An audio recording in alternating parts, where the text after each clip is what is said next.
বুধবার বিকেলে বৈষম্য বিরোধী ছাত্র আন্দোলনের চাঁদপুর জেলার আহ্বায়ক কমিটি ঘোষণার পর সেদিন রাতেই ১৬০ জন সদস্য পদত্যাগের ঘোষণা দিয়েছেন। জুলাই আন্দোলনকারীদের অবমূল্যায়ন ও অনিয়মের অভিযোগ এনে তারা পদত্যাগ করেন। ২১৭ সদস্য বিশিষ্ট আহ্বায়ক কমিটি ঘোষণার কয়েক ঘন্টার মধ্যেই বড় একটি অংশের পদত্যাগ নিয়ে দেশ জুড়ে চলছে সমালোচনার ঝড়। সামাজিক যোগাযোগ মাধ্যম ফেসবুকে সমালোচনা করে কেউ লিখছেন তো কেউ বা এই নিয়ে করছেন কড়া মন্তব্য।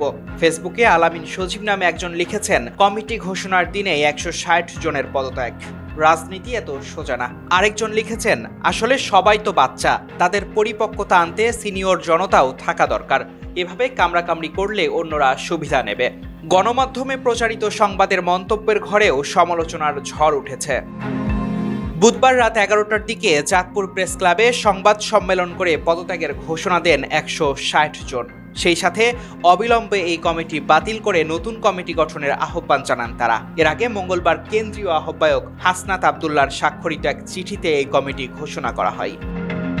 পদত্যাগের বিষয়ে নতুন কমিটির যুগ্ম আহ্বায়ক মুজাহিদুল ইসলাম জানান, ত্যাগীদের মূল্যায়ন করা হয়নি। আমরা মনে করি এই কমিটি বিতর্কিত।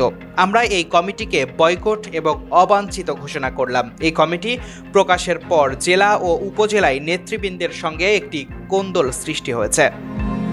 তিনি বলেন, যারা পদত্যাগ করেছেন তাদের অনেকেই জানতেন না এই কমিটিতে কিভাবে তাদের নাম এসেছে। শুধু এই কমিটিকে বয়কট বিবেচনা করে নতুন কমিটি দিলেই হবে না, কেন্দ্রকে আমাদের কাছে এই কমিটি নিয়ে জবাবদিহি করতে হবে। Tarek Rahman, news now 24।